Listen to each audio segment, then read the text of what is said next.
የፍቅር ደስታ፣ የፍቅር ስሜት፣ የፍቅር ተምሳሌት፣ የፍቅር ምን ልበላችሁ እናንተ ሀይሚና ብሩክ የሁሉ ነገር መጨረሻ እንግዲህ በነገራችን ላይ በቀለበት አብቅተዋል ማለት ነው። የቀለበቱ ቀን ፕሮግራም ቀለበት እንዳሰረላት ለሀይሚ ደግሞ ማመን ነው ያቃተት። ሰላም ጤና ይስጥልኝ። የሌላ ግሮሰሪ ዩቲዩብ ቤተሰቦች ተከታታዮች ግን ላይክ ብታደርጉ፣ ሼር ብታደርጉ፣ ሰብስክራይብ ብታደርጉ አይጎዳችሁ? ለምንድን ነው ግን ሰብስክራይብ የማታደርጉት? ኧረ ሰብስክራይብ አድርጉኝ። ሀቂቃ ነው የምላችሁ። በዚህ ሳምንት ውስጥ 1000 ሰብስክራይብ ብታስገቡኝ አይጎዳችሁ አይጎዳችሁ። ምርጥ ፕሮግራም ነው ይዤ የመጣሁት። ይሄ ቤት ከዘረኝነት፣ ይሄ ከሃይማኖት፣ ከመቀኝነት፣ ከሸረኝነት የጸዳ ቤት ነው። ስለዛ ቤቱ ሰብስክራይብ ያደርጋችሁ አዳዲስ መረጃ ወደ እናንተ የማቀርብላችሁ እኔ ሌላ የእናንተው ነኝ። ውዶችዬ ሀይሚ ማመን ባየችው ነገር ተንበርክኮ እንደዚህ ቀለበት ያሰርላት ምናምን በቃ በሷ ቦታ እኔ ብሆን ብዬ ተመኘው ማለት ነው። እንደዚህ ተንበርክኮ ቀለበት ያሰረልኝ ሰው የለማ። ያው ባለትዳር ነኝ ነገር ተመኘው፣ በቃ ተመኘው። እንደ ብሩኬ አይነት ፍቅር አገላለጹ ውዴታው የሀይሚ ያለው ቦታ የሀይሚ ያለው ፍቅር በጣም በቃ ከብሩኬ ተማሩ። ፍቅር ከብሩኬ ተማሩ ናቸዋለሁ ውዶችዬ። ይሄንን ቪዲዮ እስኪ ዩቲዩብ ራሱ ሼር እንዲያደርገው እናንተ ሰብስክራይብ አድርጉት፣ ላይክ ደግሞ ግጩት። እና ለማንኛውም ማለት ነው ያው ዛሬ በጥዋቱ ነበረ የሀይሚ ፍቅር አገላለጽ፣ የሀይሚ ፍቅር አሸንፎኛል እያለ እኔ ልቤ ለአንቺ በመስጠት ታድያለሁኝ፣ ስጦታዬ ነሽ፣ የሁሉም ጊዜ የምወድሽ የኔ ምንድን ነበረት ያለት ምንድን ያለት የኔ ስስት፣ የኔ ፍቅር፣ የኔ ውብ በቃ ቅመም፣ የኔ ቅመም ነው ያላት። የኔ ቅመም፣ ከቅመምም ቅመም ሀይሚ ትለያለች። አስተሳሰቧ፣ የሰው ያላት ክብር፣ የተከታዮቿ ያላት ክብር፣ በቃ ፍቅር አሰጣጣት በእነሱ እንማር። እኛ ተውት፣ የኛው ቀላል ነው። የኛው ተውትና በእነሱ እንማር። ቀንተን ቀለበት ምንድነው ይሄ ፍቅር አሰጣጥ፣ ሰውን ማክበር፣ መውደድ፣ ፍቅረኛው እንዴት እንደምታደርገው፣ ምን ከእሷ የሚጠበቀው ነገር ምን ማድረግ እንዳለበት፣ ከእሱ የሚጠበቅበት ነገር ምን በነገራችን ላይ ፍቅር አያልቅም። ፍቅር አያልቅም። ፍቅር እስከ መቃብር የተባለው ለምንድን ነው? ሁለት የሚዋደዱ ሰዎች ፍቅራቸው እስከ መቃብር ነው የሚባለው ማለት ነው። ምክንያቱም እሱም ከሞተ እሷም ላታገባ፣ እሷም ከሞተች እሷም ላታገባ፣ እሱም ላያገባ ማለት በቃ እንደዚህ ነው ደስ የሚለው። እና በጣም ደስ የሚለኝ ነገር ከቡርኬ ለሀይሚ ያለው ቦታ፣ የሀይሚ ያለው ክብር በጣም ደስ የሚል ነው። ሰው ያከብራታል፣ ይወዳታል፣ ያፈቅራታል። በቃ የሆነ በሚዲያ ብቻ አይደለም። እኛ ብዙ ነገር እናያለን። ለዩቲዩብ ብለው ወይም ደግሞ ለሚዲያ ብለው የተለየ ነገር አያደርግም። በአመማ ሰዓት፣ በቸገራ ሰዓት፣ በጨለማ ሰዓት በቃ ከጎኗ ነው። ምንም ነገር የሰው ልጅ ማለት ነው ውዶችዬ፣ የሰው ልጅ ምንም ብር አይስጣችሁ፣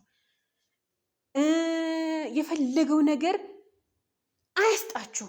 ካጠገቡ ሆናችሁ በጨለማ ሰዓት፣ በአመመኝ ሰዓት፣ በችግሬም በደስታዬም አብሬው ካለው ወላሂ ትልቅ ስጦታ ማለት ያኔ ነው። እና በጣም የገረመኝ የዛሬ ብሩኬ ቀለበት አደራረግ ያለው ክብር ያለው ፍቅር በቃ እኔ እንጃ በጣም በቃ ለኔስ ብዬ ተመኝ ወላሂ ነው ብላችሁ አልዋሻችሁም። ያኔ ለኔስ ምን አይነት በቃ ያለው ክብር ይወደኛል፣ ያከብረኛል ባለቤቴ።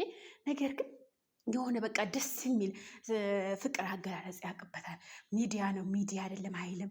በቃ ምን ልበላችሁ ሀቂቃ ነው።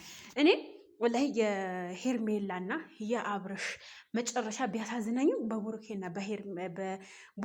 እና ሀይሚ እኔ የምላችሁ ነገር ወላሂ ነው የምላችሁ በትዳራቸው ውስጥ በፍቅራቸው ውስጥ ሶስተኛ ወገን የፈለጋችሁ ብትወዱት የፈለጋችሁ ብታከብሩት ሶስተኛ ሰው በትዳራችሁ መካከል በፍቅራችሁ መካከል መግባት የለበትም። ኦዲየንሶች፣ የኔ ተከታዮች፣ የኔ ማሮች፣ የኔ ፍቅሮች ላይክ ለምታደርጉ ሼር የምታደርጉኝ ሰዎች እስኪ ልጠይቃችሁ ያን ጥያቄ ማለት ነው። እስከ መጨረሻው የምታደሙ ከሆነ አንድ ሰው በትዳራችሁ ውስጥ ወይም ደግሞ በጣም በምትዋደዱ ጓደኛ፣ የሴትን ጓደኛ ሊሆን ይችላል። ምሳሌ እኔና ጓደኛዬ በጣም እንዋደዳለን። በጣም ሶስተኛ ወገን ላስገባ አልፈልግም። ብዙ ጓደኛ ሊኖረው ይችላል። ነገር ግን የውስጤን ድክመቴንም ደስታዬንም ሐዘኔንም አብሬ የምታሳልፈኝ ጓደኛ ልትኖር ትችላለች። በዛ ጓደኝነቴ ውስጥ ሌላ ሰው ተጨማሪ ሊሆን አልፈልግም። የፈለገው ብትረዳኝ የፈለገው አሁን መጀመሪያ ሩታና አብርሽ በጣም የሚዋደዱ በጣም የሚከባበሩ በጣም ፍቅረኛሞች ነበሩ። መጨረሻ ሄርሜላ ገባች። ሄርሜላ ሳትገባ ትዳራችሁ ጥሩም አልነበረም። ሄርሜላ ገባች። በሄርሜላ ላይ ይሄ ተፈጠረ። ሄርሜላና አብርሽ ሊጋቡ ቀለበት እንደዚህ ተንበርክኮ ቀለበት ጠይቆ ከሰው ፊት ዩቲዩብ ላይ ሰው ሚዲያ ላይ ኦልሬዲ ተንበርክኮ ቀለበት አድርጎላት መጨረሻ ምን ሆነ? ተገልብጦ ወደ ሩታ ተመለሰ። ይሄ ምንድነው? ሶስተኛ ሰው በፍጹም ትዳራችሁ ላይ ይሁን ጓደኛችሁ ላይ ይሁን የፈለገው በቤተሰቦቻችሁ መካከል ይሁን ሶስተኛ ጓደኛ አታስገቡ። እኔ ከምሬ ነው የምላችሁ። እኔ ለብዙ ሰው የምመክረው ምክር ነው ይሄ ማለት ነው። ለብዙ ሰው ላለው መጨረሻ የሚያምረው ራስ በራሳ ነው። ያለውን ነገር መፍታት ራስ በራሳችን መፍታት ነው እንጂ የሚያዋጣው። በነገራችን ላይ ተጠንቀቁ። ሀቂቃ ነው የምላችሁ። እኔ ብዙ ጊዜ ሰው ሊያበጣብጠኝ ሰው ሊያጣላኝ ሞክረዋል። ብዙ ጊዜ በትዳሬም ላይ በቃ ብዙም ሰዓት ግን ሶስተኛ ወገን አልሰማም። የፈለገው ያክል ጓደኛ ብትሆነኝ ብትቀርበኝ ያንን ሰው በሶስተኛ ወገኔ አላቀርብም። ስለዚህ አሁን ምን ማለት ፈልጌ ነው፣ ብሩኬና ሀይሜ በዚሁ ቀጥሉበት፣ ታምራላችሁ። ፍቅር እስከ መቃብር ብለናል። በጣም ነው የምታምሩት። ሀይሜ ደግሞ የኔ አጭር እንደኔ ናት።